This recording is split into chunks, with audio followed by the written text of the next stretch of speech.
Hey there, Big Cash crew. Eddie P back here with you once again, here for the review of another exciting altcoin and also ICO, which is soon to do its thing in the world of crypto. So anyway, they're both pretty interesting. They both have these really sort of practical applications, so I do find them quite exciting in that regard. But yeah, let's take a look at them and let's start the show.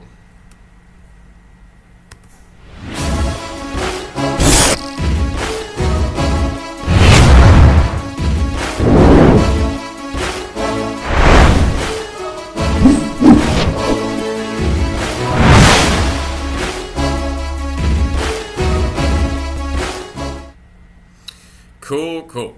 So we'll kick off the show with our altcoin for today, and this is one that Richie's covered a couple of times on the actual charts, but I'm just going to talk a bit about its functionality, and it's called NEM. So, excuse me, excuse me again. So with NEM, as I said at the top of the show, this is more about practicality. It doesn't have the same thing as we've covered different altcoins that just do, deal with like a very, very specific industry or something like that.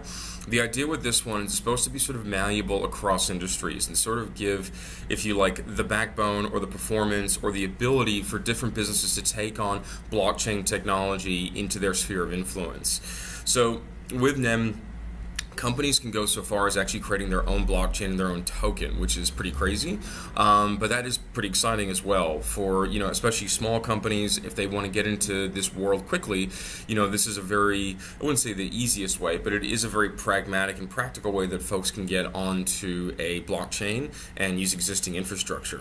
So what NEM does offer is, like I said, the blockchain and the coin is something that people can do, but also think of things like just record keeping. If people want to do it on a blockchain and not on a centralized ledger, for a lot of businesses, that's very exciting. It does give some anonymity to your clients, and that's always a positive thing, especially, that'll depend on what business you're in. But I think that's what sort of sets NEM apart is, people can sort of craft it to suit their needs, and I really like that, and especially for small to medium enterprises. Where we might experience some drawbacks is this is a hands-on thing. With Bitcoin, it was just simple for people to wrap their heads around. This is a shiny object, if you like, in a figurative way, and it's becoming, increasing in value every day, and people go, oh, cool, well, I'll get some of that because Jimmy down the block did, and now he's a Bitcoin millionaire, Bitcoin rich, or whatever it is. This works a little bit differently, and it's sort of for businesses more than the individual consumer. So that doesn't mean it's not going to find a niche market, and with all the altcoins we review, we see more and more often they're sort of attaching themselves to niche markets, and that's a good thing. You get one good customer base, you lock it up, and then you try to expand. Even with that said, it does sort of worry me a little bit. They might not get as much traction as they'd probably like, in maybe even the first few years of its existence, because they're going to have to entice more and more people to be on the chain and use their tech. But yeah, with the potential it has and the fact that people can sort of tweak it to their liking, it's like using open source software, for a lot of programmers out there. I do think that this has potential, and it could see an interesting future. Cool. So yeah, that's the basics of NEM. Let us shift over to... This is our ICO for today. It's called Friendz, and I know it's a little bit distracting, all that craziness happening there in the background, but this one's pretty damn exciting. Also a very practical application, but it's one I'm very excited to talk to you all about today. So we've covered a number now of altcoins and ICOs that have to deal with marketing in the modern world, and that is changing rapidly. It's not just the old world of us all waiting around for that commercial at the Super Bowl. Now marketing is much more targeted, and not just that, it's one of those things where we expect marketing to really just speak to us, because of the way it's been designed, and that's good. But we also expect to be able to block out ads. So, a lot of good business people out there are hearing all these murmurs from us in the public, and there are a few solutions. Excuse me. So the idea with Friendz is pretty straightforward. You get on their blockchain, and different advertisers will jump on there. You scroll through the application, and then what you do once you're in there is you'll find campaigns that you like. Now, if there's a particular campaign you like, it could be completely arbitrary. Maybe it's for a pair of shoes, or it's for, who knows, it could be sort of for any product that's advertised on the chain. Once you come into contact with that, you take a selfie, you send it through, and they have a governing body, if you like, that will review that to make sure it's not anything untoward. And then it gets attributed to that campaign. But because it's sort of a socially network, then all the people in your network that you message and communicate with will see that as well. And this is how they sort of gin up support and buzz, if you like, for a particular campaign.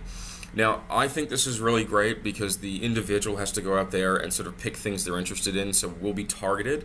It's also great because, if you have, say, 10 or so friends, good friends in your friendship circle, but then say like 100 people who are sort of, on the periphery of that. There may be colleagues and friends, maybe someone you have a beer with every now and again.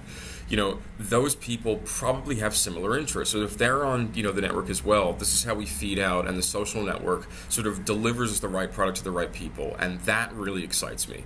In a very practical way, and it's a way to sort of prevent people from being bombarded with different advertisements that just have nothing to do with them, and a way, a way where people can have targeted ads that are basically recommended by their friends, or at least encouraged by their friends.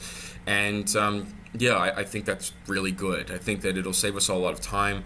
I think that advertisers can advertise a bit more smartly because they're not just doing these broad blanket sort of campaigns that will, only really appeal to a small part of the population. So I think that's all very positive.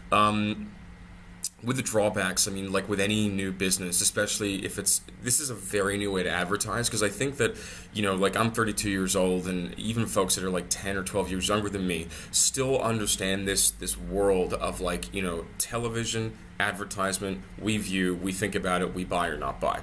And with a lot of people who are a bit younger, they've also grown up in the world of the internet where they do understand this idea of ad, like, not like, and that's a similar sort of model to the TV. It's just a bit more targeted, but now we're going to something completely different where it's just like you choose, basically, and that. My only worry is that might take a bit of time for people to sort of get onto the idea, and that is a thing. But aside from that, that just may take a bit of time. And aside from that, I think that this is a pretty exciting idea. I love the idea of putting the control in the hands of the consumer and sort of letting the marketplace dictate where it wants to go. So because of that, I think the Friendz ICO is pretty damn exciting.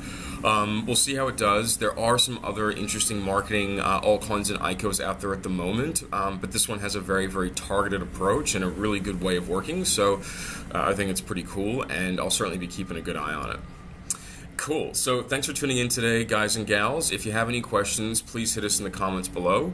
We've got some really, really great comments and suggestions in the last few videos. And to those of you out there who have been commenting, thank you so much. I have responded back to all of you. And also, I will be reviewing some of the coins you've been asking me about, because that's one of the greatest things is you guys and gals can actually just say, hey, I want to look at this.